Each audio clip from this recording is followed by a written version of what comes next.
Hello and welcome to Story Talkies. Story Talkies, the We-Storytellers conversations with people who bring in different perspectives, has come to 15th edition. We have spoken to so many people with different perspectives, with different worldviews and their own take on what a story is. Today, we are speaking to a very, very special storyteller. Someone who can find stories just about anywhere and has a very, very unique way of telling those stories. She's a columnist, she was a radio journalist, she was a journalist, and now she does solo travels and finds stories that many of us would have otherwise missed. Let me introduce you to Vasanthi Hariprakash, someone we all look up to as a very, very, very different storyteller. Vasanthi now runs a company called Pickle Jar. As she herself calls it, this pickle jar has flavors from across the country. Today, she'll be telling us about where she finds stories, what makes stories special, and how businesses can humanize story. So over to you, Vasanthi. Thank you, Nidhi. Pleasure here as well. I know it's formal settings when it could almost be like two friends chatting.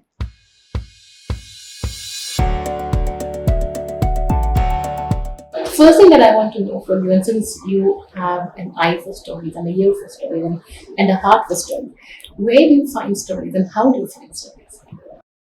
So Nidhi, at the risk of, sounding like a brag, the column that I write every month for a newspaper, Deccan Herald, introduces me as Vasanthi Hariprakash can chat with a stone and get a story out of it. It actually also dates back to what my grandfather, my mother's father, Rangarajan, that was his name, and Tata, as we call grandfathers in Tamil, was an excellent, narrator. Beyond a story, like he could make even the simplest of anecdotes come alive, is what I'm told. I was very young when he passed on, but even I remember some of the stories that he used to say, which used to be like, incredible. Stories are not just everywhere, they are in us and out of us. We just have to breathe it, that's it.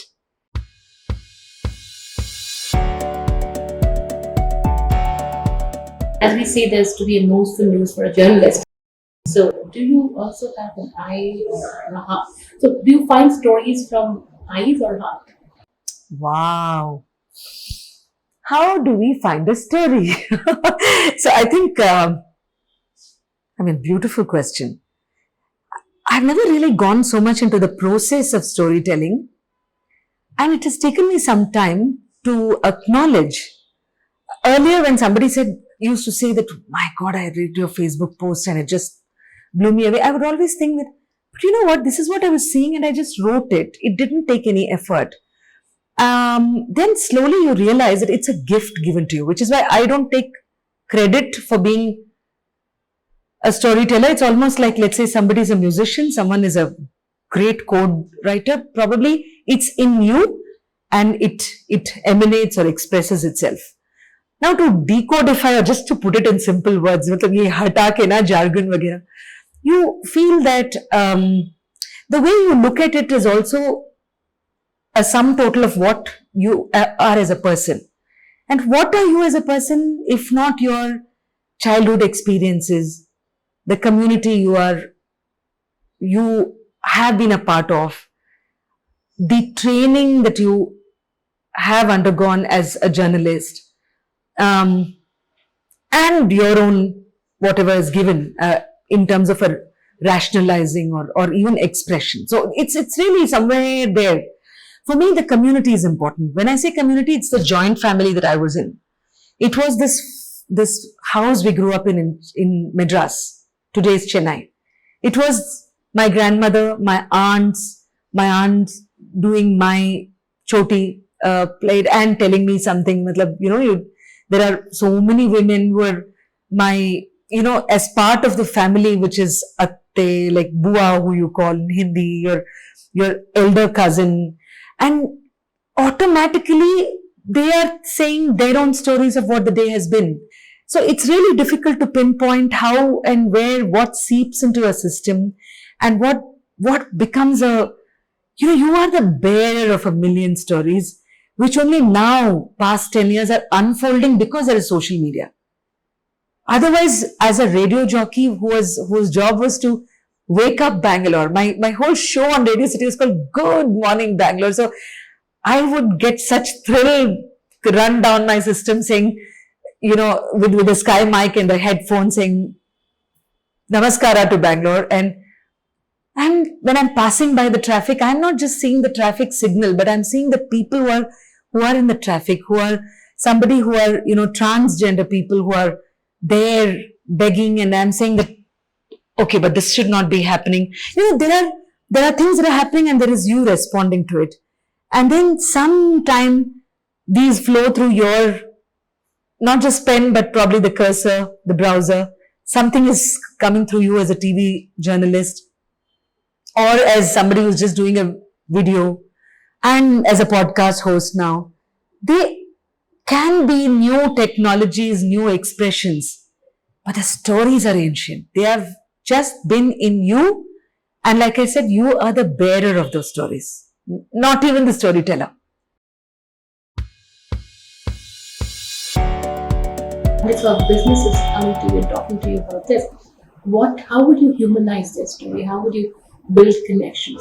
How would you tell a business story? No matter if the business that's talking to me is a unicorn, is a social venture, is an upcoming or startup, everything, the nut and bolts of that is that it has to interface with a human emotion. It has to have the story that organizations say has to touch that universe of universal emotion, and it is there. Sometimes we just think that if a code is being written or if there is a hardware, then it's not really you can't storyfy it in human terms. I don't believe that, because even any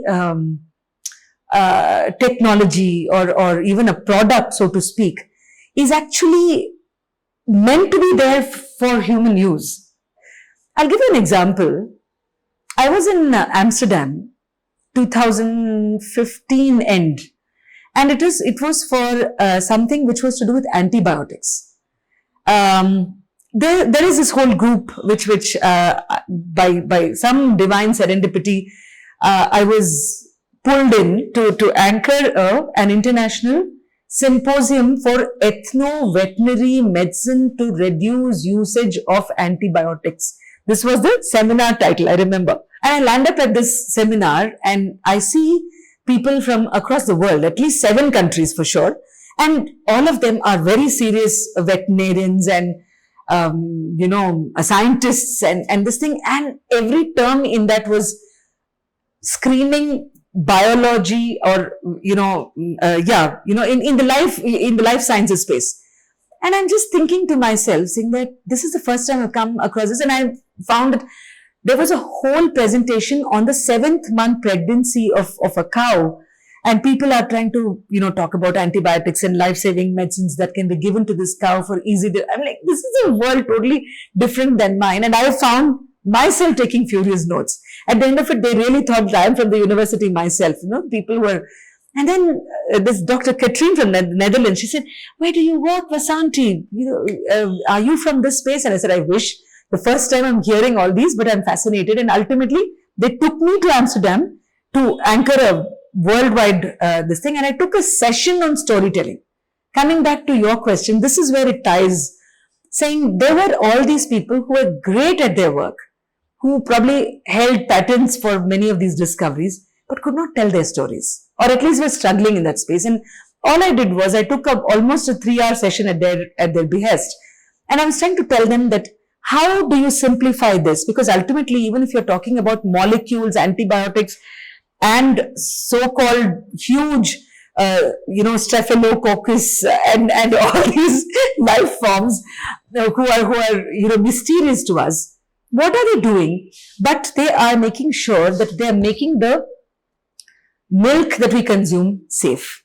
They are making sure that if any of us or our dear ones is admitted to a hospital, they don't develop antibiotic resistance, because these antibiotics that they are trying to, which are really growing wild out of proportion because of reckless usage by humans. And there's this set of good people who are trying to say that, wait, there are ethno-veterinary drugs, or the moment you say ethno, it's ethnic, which is traditional wisdom, drugs from Ayurveda, Unani, and their own, across the West, even they have their own. There is something called Siddha deep in Tamil Nadu and the South. They are trying to digitize that medicines for human life and trying to say that do not use antibiotics so indiscriminately. So I'm saying that this is the foundation. This is the very basic. So if all of us, no matter which organization, what technology, what gizmos and devices, just see and, simpler, get to the very basic, this thing, do meditation if that's what takes you to. And the essence of it, why are you doing what you're doing? What is it that is going to make life better by the work that you're doing? If you can figure out this as a single line, or even 2 lines, if you're finding it difficult, 3 lines, then you would have arrived at the story. Or at least the core, the pearl jo CP mein moti jo hai, uske baad how you want to do a podcast around it, you want to blog, you want to do a video story, you want to do a vlog, do it. But first dismantle and get to the simplest form. The heart of the story. Yep.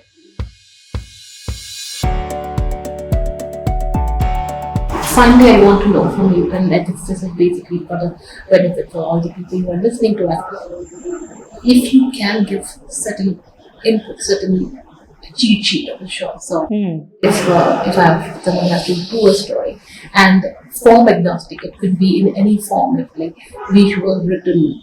Yeah. Any form. Yeah. It could be on digital, it could be physical, it could be physical. Yeah. How do you kind of write a story or create a story?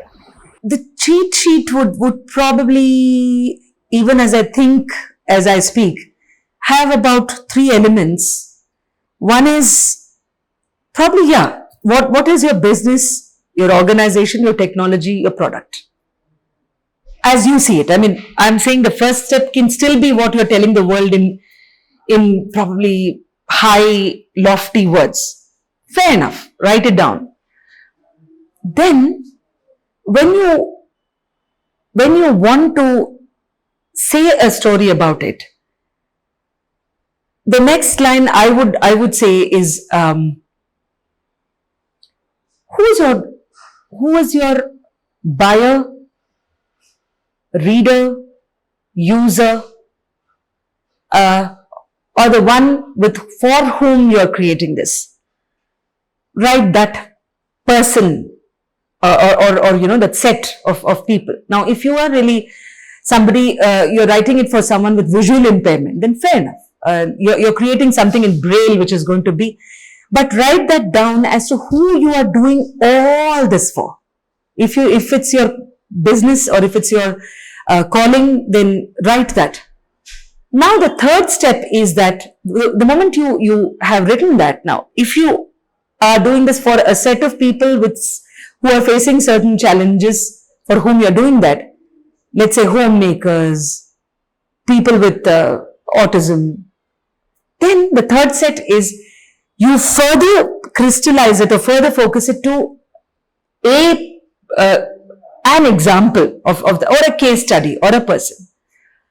And then now let's say if it's a senior citizen, let me take this as an example. For me, it's one of the most endearing set of people for whom, because I am hugely inspired by my grandmother Padmini. Anyone who has even followed me on social media or has read my stories will know Padmini, my nani, the same person with whom I grew up in.